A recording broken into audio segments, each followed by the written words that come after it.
To be honest, I really didn't think that we'd get an album with more tracks in the culture too. But the real question is this album any good? You know, a lot of girls be thinking my songs are about them, but this is not to get confused. This one's for you. Baby, you To be honest, I was very, very late to the Drake hype. It wasn't until around 2015 when I started to go out of my way to actively listen to his music.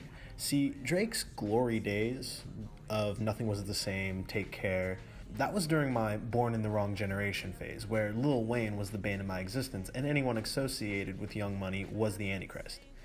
Even when I started to experiment with listening to hip-hop, my favorite rapper at the time, really kills me to say this, Hopsin, delivered the line that steered me clear of Drake. Fuck Wayne, man, I'm doper than his ass. Him, Nicki, and Drake could get thrown over a cliff fast. The mention was in passing, but the fact that Hopsin, my then savior of hip-hop, even mentioned Drake with Lil Wayne, that basically put them on the same level in my mind. Yeah, I was an idiot. I never listened to his music because Hopsin said he was bad. And as I got older, I just never really got around to checking out his music. It's not that I didn't want to or that I still thought it was bad. I just didn't think to do it. Which is sad because Nothing Was the Same and Take Care were actually really stellar albums. But I'd rather go pretend I was unique because I listened to... Let's not get into that.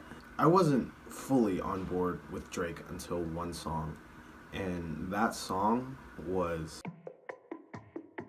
You used to call me on my... You used to. Yeah. You used to call me on my cell phone. Yeah, I know, this track has been spun to death, but it was so catchy and enjoyable, and the memes. Oh god, the memes. Honestly, the song isn't even that great in retrospect, but I really enjoyed it as a pop single at the time. So now that I was on board with Drake, I did anticipate his next album, Views. And it was actually one of the first albums that I actually waited until midnight on the night of its release to listen to. Wow, it was really underwhelming. It was definitely the first in Drake's sort of series of albums that are definitely quantity over quality, and the whole album just really felt like filler for its main singles. I actually remember lots of people up at midnight tweeting about it and everything. And then once the album came out, it kind of died down a little bit. No one really talked about Views. I think other than Child's Play, Views was a largely forgettable project and felt like a kind of phoned-in performance by Drake. And More Life was just bad. Passion Fruit was probably the only redeemable track on that quote-unquote playlist.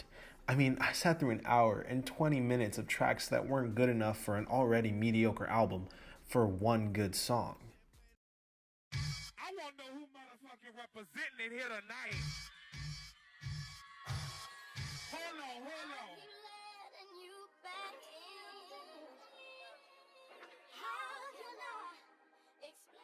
I really feel like the singles from this album overall were alright. Even though Diplomatic Immunity was the stronger song on Scary Hours, God's Plan was good enough.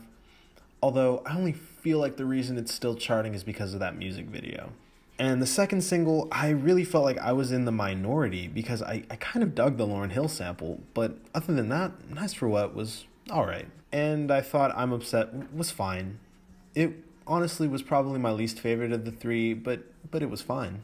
I really think Drake is capable of putting together a good album if he stepped out of his comfort zone and focused more on putting together a project that people would be willing to come back to, like Nothing Was the Same and like Take Care, instead of throwing together a 20-plus track lackluster album that people are probably only going to listen to all the way through, maybe once. So what does the innovator of Drunk Texting Your Ex have in store for us on this album? Well, right off the bat, Drake breaks the trend of short, concise hip-hop project like Nas's newest release, like Pusha T's newest release, like Kanye's newest release, like Kids See Ghosts, and decides to make this album an hour and a half long, his longest project to date.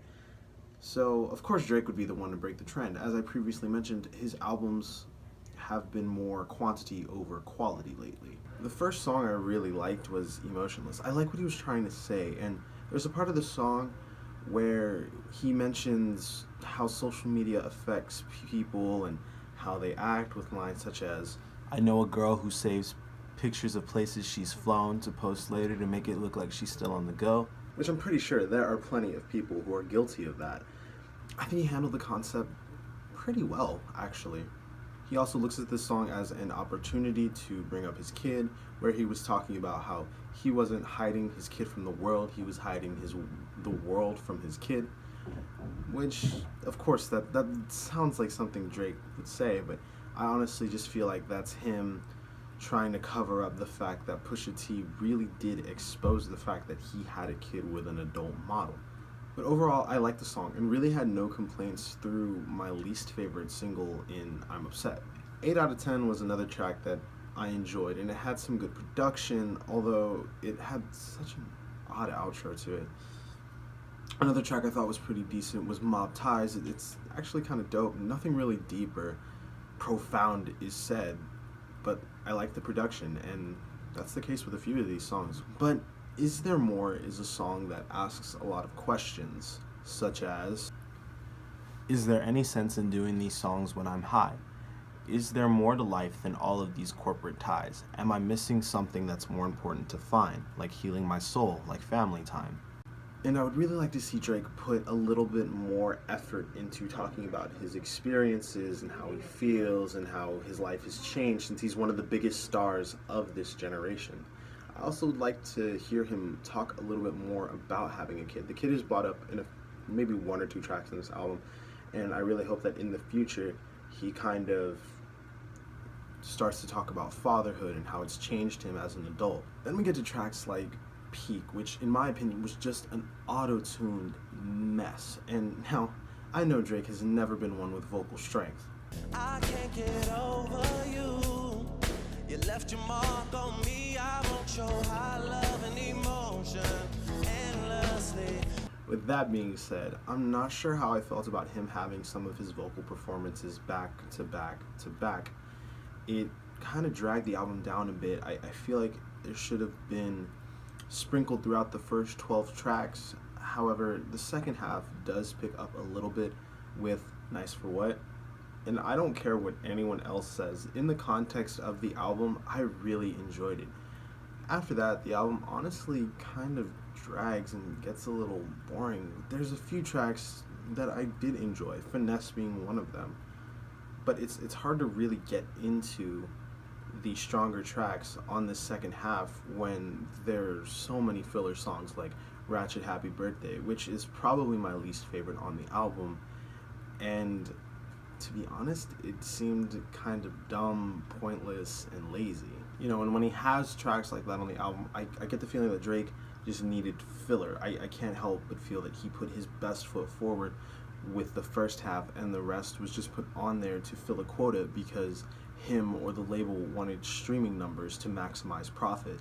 There's the Michael Jackson feature on the track Don't Matter to Me, which just felt really off. I may have been just being more critical at this point because I wanted the album to be over so I could actually gather my opinions, but we still had a few tracks to go. And when I thought that this half of the album would really have any redeemable tracks to it, there was a Ty Dolla $ign feature on the song After Dark, which they did do some really cool harmonizations, and their voices actually meshed pretty well together, although Drake's was obviously a little bit more processed than Ty Dolla $ign's.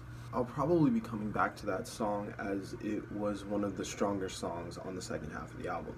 The album ends with Drake coming clean about having a kid, and maybe it's just me, but it contradicts what he said in Emotionless, where he wasn't trying to hide his child from the world, he was hiding the world from his child. Now, like I said, if he had kept this album to 10 to 15 tracks, it probably would have been considered really good. This album had a lot of gems on it. However, I feel that there was too much padding.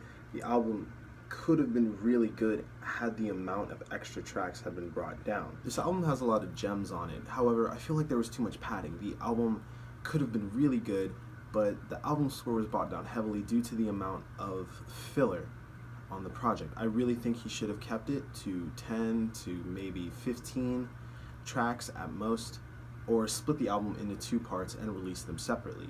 The album was a little harder to rate due to its polarity and its volume of songs, but I think a 6.5 is a fair score for this album, but that's just my opinion. The casual audiences are definitely going to enjoy this. It's going to get airplay.